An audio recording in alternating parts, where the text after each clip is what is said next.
Welcome to Starnis media.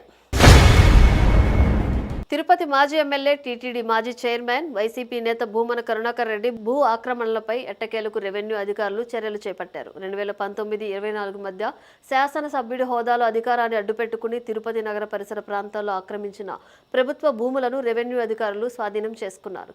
కూటమి ప్రభుత్వం అధికారంలోకి వచ్చాక భూమన ఆక్రమణలపై విజిలెన్స్ విచారణకు ఆదేశించింది. క్షేత్రస్థాయిలో విచారణ నిర్వహించిన విజిలెన్స్ అధికారులు భూమన ఆక్రమణలను నిర్ధారిస్తూ ప్రభుత్వానికి ఈ నివేదిక ఇచ్చారు. విజిలెన్స్ నివేదికల నేపథ్యంలో రెవెన్యూ అధికారులు ఆక్రమణకు గురైన ప్రభుత్వ భూములను స్వాధీనం చేసుకున్నారు. వైసీపీ ప్రభుత్వ కాలంలో తిరుపతి నియోజకవర్గంలో భూమన కరుణాకర్ రెడ్డి సాగించిన భూ ఆక్రమణలపై ప్రభుత్వం కఠిన చర్యలు చేపట్టింది.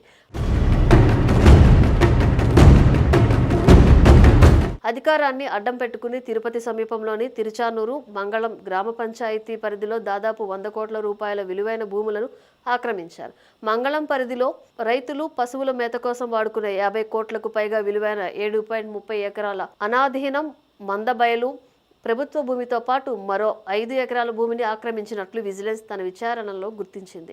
కూటమి ప్రభుత్వం అధికారంలోకి వచ్చాక భూ ఆక్రమణలపై విజిలెన్స్ విచారణ చేపట్టడంతో అక్రమాలు వెలుగు చూశాయి. సర్వే నెంబర్ 47/1లో 5.10 ఎకరాల ప్రభుత్వ భూమి, సర్వే నెంబర్ 47/5లో 3.07 ఎకరాల అనాధీనం భూమితో పాటు సర్వే నెంబర్ 47లో భూ యజమానిని బెదిరించి 3 ఎకరాల ప్రైవేట్ భూమిని కూడా ఆక్రమించినట్లు విజిలెన్స్ నివేదిక సమర్పించింది.